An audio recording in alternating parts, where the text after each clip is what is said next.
El trabajo puede observarse desde muy diferentes ángulos. Una obligación pesada, una pasión, un desafío, una angustia, una fuente de sustento o un pasatiempo. Para los economistas en general, el trabajo es un mercado. En 3 minutos usted sabrá todo o casi todo sobre el mercado del trabajo. Imaginemos un país muy pequeño donde hay instaladas 10 empresas y viven 100 personas en edad de trabajar.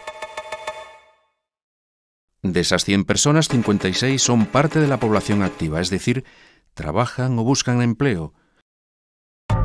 En su conjunto, nuestras 10 empresas y nuestras 56 personas activas constituyen, por lo tanto, un mercado, donde se compra o se vende trabajo. Como todo mercado que se precie, el del trabajo está basado en la oferta, es decir, los trabajadores, y el de la demanda, es decir, las empresas. Como los trabajadores más cualificados son más productivos que los no cualificados, las empresas están dispuestas a pagarles más. Pero el mercado del trabajo está muy segmentado. Una fábrica de alpargatas no contratará a un ingeniero de automóviles, por muy competente que sea, así como un constructor de automóviles no contratará a un cosmonauta. El precio del trabajo depende también de las circunstancias. En una situación de pleno empleo, los trabajadores disponibles son escasos, de modo que los salarios suben.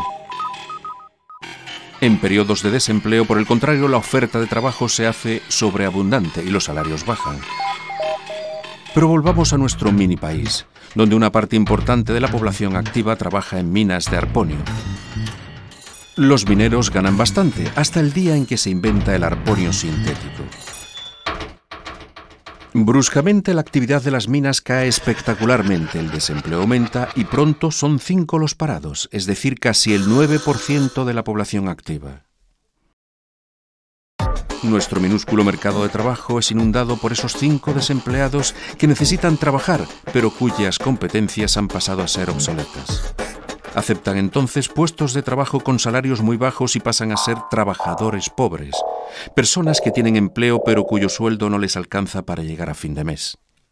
Frente a esta situación inédita, el gobierno reacciona estableciendo un salario mínimo. Los salarios más bajos aumentan considerablemente, lo que permite que los más pobres salgan de la miseria. El problema es que este aumento brusco del coste del trabajo amenaza la competitividad de las empresas.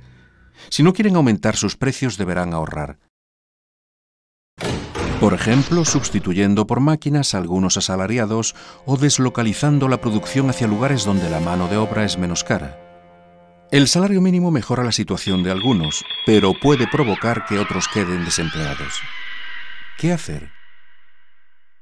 Vamos a imaginar ahora no uno, sino 3 países minúsculos con el mismo problema. ¿Qué hacer entonces? En el país número 1 se suprime el salario mínimo y se deja que el mercado fije por sí solo el coste del trabajo. Los salarios de los menos cualificados bajan considerablemente. Es la solución menos costosa para la colectividad, pero supone aceptar una sociedad con 2 velocidades, donde los pobres tendrán difícilmente acceso a la salud y a la educación. Para entender lo que pasa en el país número 2, hay que recordar que un salario incluye cotizaciones sociales que sirven para financiar el seguro de desempleo, el sistema de salud y la jubilación. En el país número 2, el gobierno conserva el salario mínimo, pero suprime las cargas sociales de los salarios bajos. Gracias a esta exoneración, el coste del trabajo no cualificado disminuye para las empresas, sin que baje el poder adquisitivo de los asalariados. En resumen, todo el mundo queda contento. El problema de la solución número 2 es su coste. Las cargas economizadas por las empresas son compensadas por el Estado y, por lo tanto, por los contribuyentes. En el país número 3, el gobierno estima que hay que aumentar la productividad de los trabajadores no cualificados, financiando programas de formación. Es costoso para los asalariados, para las empresas y para el Estado, pero permite a los trabajadores y a las empresas adaptarse a la evolución técnica de sus oficios. Bien, tengo una pequeña adivinanza. ¿Qué solución hay que elegir? ¿La 1, la 2 o la 3? En el mundo real las 3 soluciones coexisten y son contempladas respectivamente. En Estados Unidos, en Francia, en Dinamarca. ¿Cuál es la mejor? En este caso los economistas no saben qué decir.